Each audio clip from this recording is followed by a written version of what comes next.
Hello guys, कैसे हैं आप सब। आई होप आप सब अच्छे होंगे। दोस्तों, आज हम 5 फरवरी 2021 का करंट अफेयर्स पढ़ेंगे। यह करंट अफेयर्स सभी एक दिवसीय परीक्षाएं से लेकर स्टेट पीएससी तक के लिए काफ़ी महत्वपूर्ण है। यूपी ट्रिपल एससी से पीईटी के आवेदन आने वाले हैं, जिसका एग्ज़ाम्स आवेदन से एक माह बाद हो जाएगा। और अभी वन फॉरेस्ट गार्ड वाले एग्ज़ाम्स की भी डेट आ गई है, जो एग्ज़ाम्स यूपी ट्रिपल एससी कराएगा। यानी कि यूपी ट्रिपल एससी से एग्ज़ाम्स कराने की शुरुआत हो गई है। और आप सभी जानते हैं पीसीएस के आवेदन लिए जा रहे हैं। इसके बाद आरओ एआरओ समीक्षा अधिकारी के आवेदन आएंगे और हाई कोर्ट में भी समीक्षा अधिकारी के आवेदन आने वाले हैं। यूपीएसआई की वैकेंसी अभी कोर्ट केस चल रहा है, तो इस वजह से थोड़ा सा डिले हो रहा है। वो वैकेंसी भी जल्दी ही आएगी। तो दोस्तों, कहने का मतलब ये है, एग्ज़ाम्स होने वाले हैं और कुछ एग्जाम्स हो रहे हैं। तो दोस्तों, आप करंट अफेयर्स को अभी से ही कवर अप करते चलिए। करंट अफेयर्स हर एग्जाम्स में अहम भूमिका निभाता है और बड़े एग्जाम्स में तो यह काफ़ी वेटेज में पूछा जाता है। जैसे पीसीएस की मैं बात करूं तो 30 से 35 प्रश्न, आरओ में 30 से 35 प्रश्न, और छोटे से एग्जाम्स होंगे जिसमें 50 प्रश्न का टोटल जीएस पूछा जाता है, तो उसमें भी 15-16 प्रश्न आराम से करंट अफेयर्स के पूछ लिए जाते हैं। और अगर इसको स्टैटिक जीएस से जोड़कर पढ़ेंगे तो 22 से 25 प्रश्न आराम से पूछ लिए जाते हैं। तो दोस्तों, आप इस वीडियो को अंत तक जरूर देखिए, यह काफ़ी महत्वपूर्ण है। और कोई अगर नहीं पढ़ रहा है तो उसको मत पढ़ने दीजिए, लेकिन आप पढ़िए। आपको ज़रूरत है नौकरी की, आपको दरकरार है अच्छे कंटेंट की, और कम समय में आप जिसको तैयार कर सकें, जिससे अन्य वक्त आपका जो टाइम बचेगा उसको उसको आप अन्य सब्जेक्ट्स में लगा सकें। तो दोस्तों, कहने का मतलब यही है, आप इस वीडियो को अंत तक जरूर करिए करिए पूरा करिए, पढ़िए।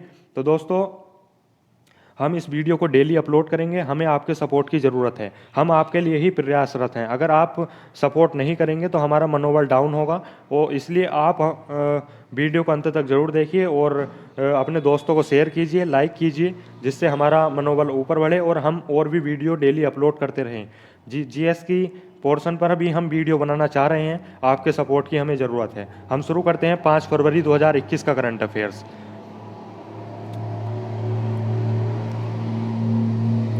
5 फरवरी 2021, पहला पॉइंट है विश्व कैंसर दिवस। विश्व कैंसर दिवस दोस्तों मनाया जाता है 4 फरवरी को प्रत्येक वर्ष। और 2021 में जो इसकी थीम रही है वह है I am and I will. विश्व कैंसर दिवस प्रत्येक वर्ष 4 फरवरी को मनाया जाता है। 2021 में इसकी थीम है I am and I will. Next point है प्रबुद्ध भारत। प्रबुद्ध भारत यह रामकृष्ण परंपरा की एक पत्रिका का नाम है, जिसकी शुरुआत की थी स्वामी विवेकानंद द्वारा 1896 में। इसी को लेकर पीएम मोदी द्वारा इसकी 125वीं वर्षगांठ समारोह को संबोधित किया गया। प्रबुद्ध भारत एक रामकृष्ण परंपरा की पत्रिका है, जिसकी शुरुआत स्वामी विवेकानंद जी द्वारा 1896 में की गई थी। इसको 125वीं वर्षगांठ इस वर्ष मनाई गई, जिसे लेकर पीएम मोदी द्वारा संबोधन किया गया। नेक्स्ट पॉइंट है ASEAN India hackathon. ASEAN India hackathon, इसकी शुरुआत शिक्षा मंत्रालय द्वारा की गई और इसका जो इस वर्ष का विषय है वह है ब्लू इकोनॉमी एंड शिक्षा। प्रश्न आएगा, आसियान इंडिया हैकथॉन की शुरुआत किस मंत्रालय द्वारा की गई।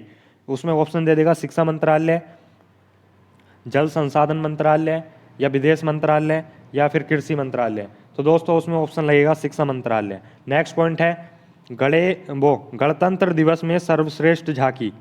गणतंत्र दिवस 26 जनवरी 2021 को मनाया गया, जिसमें सर्वश्रेष्ठ झांकी के रूप में किस राज्य की झांकी को चुना गया। तो वह है उत्तर प्रदेश। उत्तर प्रदेश की झांकी को सर्वश्रेष्ठ झांकी के रूप में चुना गया। और उत्तर प्रदेश की जो झांकी थी उसका विषय था Ayodhya, the cultural heritage of Uttar Pradesh. तो उत्तर प्रदेश का अगर एग्जाम होगा तो उसमें पूछेगा कि उत्तर प्रदेश की झांकी को गणतंत्र दिवस में सर्वश्रेष्ठ झांकी के रूप में चुना गया था, उस झांकी की विषय क्या थी। तो वो थी Ayodhya, the cultural heritage of Uttar Pradesh. Next point है वित्त वर्ष 2021-22 से वित्त वर्ष 2025-26 तक, यानी कि 4 से 5 वर्ष, 5 वर्ष बेसिकली 5 वर्ष की रिपोर्ट भारत के 15वें वित्त आयोग द्वारा 1 फरवरी 2021 को संसद में पेश की गई। भारत का जो वित्त आयोग है वो 15वां वित्त आयोग वर्तमान में है और इसने आगामी 5 वर्ष की अंतिम रिपोर्ट 1 फरवरी 2021 को, यानी कि जिस दिन केंद्रीय बजट पेश हुआ उसी दिन संसद में इसने भी अपनी आगामी 5 वर्ष की रिपोर्ट पेश की, जिसके लिए यहाँ पे प्रश्न बनेगा कि 15वें वित्त आयोग के हाल ही में चर्चा में रहा क्योंकि इसने रिपोर्ट सौंपी, तो इसके अध्यक्ष कौन हैं? तो 15वें वित्त आयोग के अध्यक्ष हैं आपके NK सिंह। नेक्स्ट पॉइंट है सिनोफार्म। सिनोफार्म स्पुतनिक 5 और कोवैक्सीन। हाल ही में आपको पता है कि कोविड-19 महामारी के टीकाकरण की शुरुआत प्रत्येक देश में लगभग हो गई है। किसी देश में कोविड-19 की वैक्सीन डेवलप की गई है तो कोई देश किसी अन्य कंट्री से अपने यहाँ पर कोविड-19 की वैक्सीन मंगा रहा है। उसी के क्रम में हम जान लेते हैं महत्वपूर्ण वैकेंसी, वो महत्वपूर्ण वैक्सीन जो विभिन्न कंट्रियों द्वारा डेवलप की गई है, जिसमें महत्वपूर्ण है सिनोफार्म। सिनोफार्म चीन द्वारा डेवलप की गई वैक्सीन का नाम है। स्पुतनिक 5 यह विधानसभा समीक्षा अधिकारी का जो एग्जाम अभी 22 जनवरी को हुआ था उसमें पूछा गया था स्पुतनिक 5 कोविड-19 की वैक्सीन किस देश द्वारा डेवलप की गई है, तो वह है रूस। नेक्स्ट पॉइंट है कोवावैक्सीन। कोवावैक्सीन भारत द्वारा डेवलप की गई है। तो यहाँ पे मिलान कराने को या फिर क्रम लगाने को पूछ लेगा कि किस कंट्री द्वारा कौन सी वैक्सीन विकसित की गई है, तो सिनोफार्म चीन द्वारा, स्पुतनिक 5 रूस द्वारा, कोवैक्सीन भारत द्वारा। नेक्स्ट पॉइंट है शिवालिक श्रेणी के वृक्षों की 210 प्रजातियों के संरक्षण के लिए बोटनिकल गार्डन की स्थापना किस राज्य में की गई?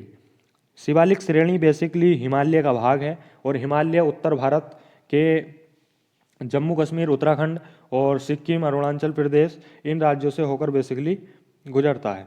तो हिमालय की जो शिवालिक श्रेणी है उस वृक्षों की वहाँ जो वृक्ष हैं उनकी 210 प्रजातियों को बचाने के लिए, उनके संरक्षण के लिए एक बोटनिकल गार्डन की स्थापना की गई है। वह हमारे उत्तराखंड के नैनीताल में की गई है। उत्तराखंड के नैनीताल में इस बोटनिकल गार्डन की स्थापना की गई है। नेक्स्ट पॉइंट है Periyar tiger reserve. Periyar tiger reserve हाल ही में चर्चा में बना हुआ है, तो पूछ लेगा पेरियार टाइगर रिजर्व किस राज्य में स्थित है, तो वह है केरल में। नेक्स्ट पॉइंट है हर घर पानी हर घर सफाई मिशन। हर घर पानी हर घर सफाई मिशन पंजाब में इस मिशन की शुरुआत हुई, पंजाब राज्य में। इसका उद्देश्य है हर घर में पीने योग्य पानी पहुंचाना। तो हर घर पानी हर घर सफाई इस मिशन की शुरुआत पंजाब राज्य में की गई। नेक्स्ट पॉइंट है अमेजन। काफ़ी महत्वपूर्ण पॉइंट है और यह प्रश्न में आएगा ही आएगा।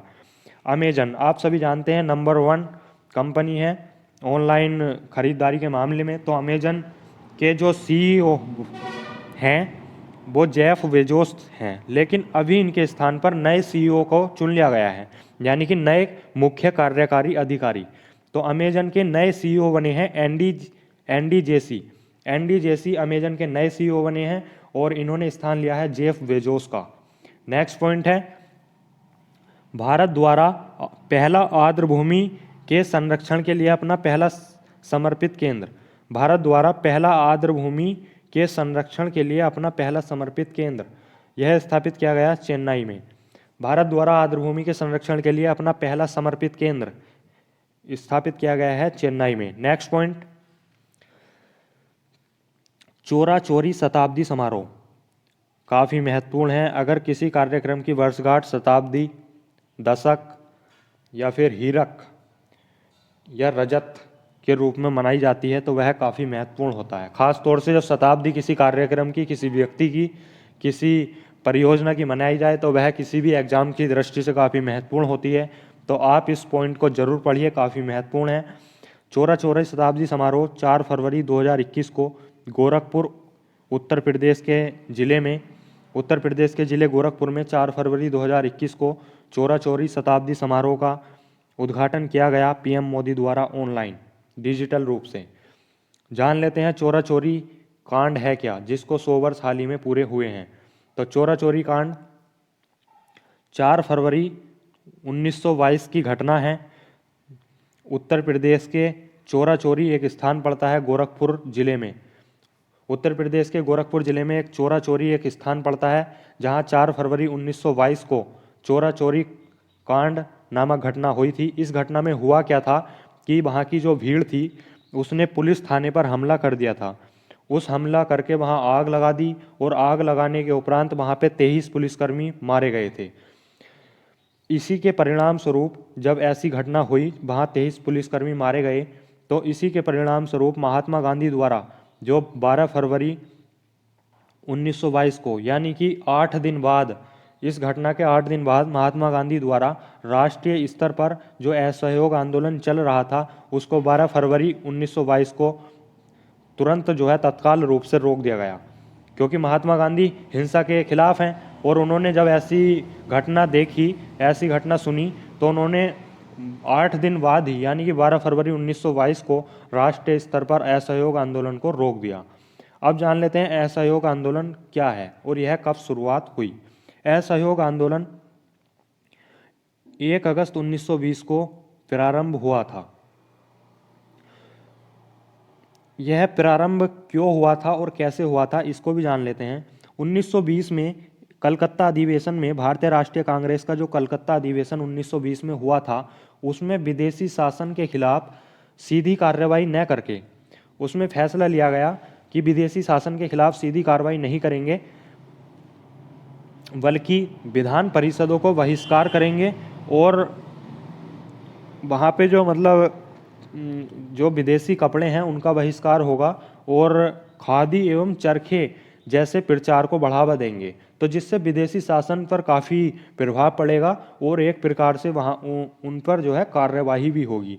तो 1920 के कलकत्ता अधिवेशन में असहयोग और सविनय अवज्ञा आंदोलन को शुरू करने का निर्णय लिया गया था। 1920 के कलकत्ता अधिवेशन में ही सविनय अवज्ञा आंदोलन और असहयोग आंदोलन को शुरू करने का निर्णय लिया गया था। इस अधिवेशन की अध्यक्षता की थी लाला लाजपत राय ने। लाला लाजपत राय ने कलकत्ता अधिवेशन 1920 की अध्यक्षता की थी। इसका जो मेन पर्पस था, इसका पर्पस था कि इसमें चरखे एवं खादी के प्रचार को बढ़ावा दिया जाएगा, यानी कि प्रचार किया जाएगा खादी का और चरखे का, जबकि विदेशी कपड़ों का बहिष्कार किया जाएगा। इस आंदोलन में सबसे पहले गिरफ्तार किए गए थे, इस आंदोलन में सबसे पहले गिरफ्तार हुए थे आपके CR दास। इस आंदोलन में सबसे पहले जब यह आंदोलन अपनी चरम सीमा पर था, तो वहाँ पे विरोध चल रहा था, तो उसी दौरान विदेशी शक्तियों द्वारा CR दास को सबसे पहले गिरफ्तार कर लिया गया। और वहाँ पे जब विदेशी वस्त्र जलाए गए, उनका विरोध हुआ, तो रविंद्रनाथ टैगोर द्वारा विदेशी वस्त्र जलाए जाने का विरोध किया गया। रविंद्रनाथ टैगोर का मानना था कि आप किसी भी आंदोलन में विदेशी वस्त्र को जलाए जाने से काफ़ी सफल नहीं हो सकते, आप चरखे और खादी का प्रचार कीजिए। विदेशी वस्त्र जलाए जाने का ये जो है इन्होंने विरोध किया और चरखे एवं खादी के प्रचार को बढ़ावा देने की बात की। तो प्रश्न बनेगा, असहयोग आंदोलन के दौरान विदेशी वस्त्र जलाए जाने का विरोध किस नेता द्वारा किया गया? तो रविंद्रनाथ टैगोर द्वारा किया गया। नेक्स्ट पॉइंट है, जब यह आंदोलन विफल हो गया, इस आंदोलन की विफलता के बाद 12 फरवरी 1922 को इसको महात्मा गांधी द्वारा रोक लगा दी थी। तो जब इस आंदोलन के विफल हो गया, तो इसके 1 साल बाद, यानी कि 1923 में इलाहाबाद में CR दास जो गिरफ्तार हो गए थे, बाद में छूट गए थे, तो 1923 में अगले साल इलाहाबाद में CR दास और मोतीलाल नेहरू द्वारा स्वराज पार्टी की स्थापना कर ली गई थी। तो दोस्तों, ये चोरा चोरी कांड को जो है 100 वर्ष हो गए हैं, शताब्दी समारोह मनाया गया, तो काफ़ी महत्वपूर्ण है किसी भी एग्ज़ाम्स के लिए, ख़ासतौर से यूपी के एग्ज़ाम के लिए तो काफ़ी महत्वपूर्ण है। और तो दोस्तों, ये था 5 फरवरी 2021 का करंट अफेयर्स। आई होप आपको ये वीडियो पसंद आया होगा। तो दोस्तों, लाइक कीजिए, कमेंट कीजिए, शेयर कीजिए और चैनल को सब्सक्राइब कीजिए और बेल आइकन को ज़रूर दबा लीजिए, जिससे रोज़ की वीडियो का नोटिफिकेशन आपको समय से मिलता रहे और आप अपडेट रहें। दोस्तों, यही कहूँगा कि आप डेली वीडियो को फॉलो करिए और अंत तक ज़रूर देखिए और खूब मेहनत कीजिए। वैकेंसी आने वाली हैं और कुछ एग्ज़ाम्स हो रहे हैं और कोशिश करिए कि जल्दी से जल्दी सफल हों और इसी वर्ष सफल हों। तो दोस्तों, thank you for watching, thank you so much.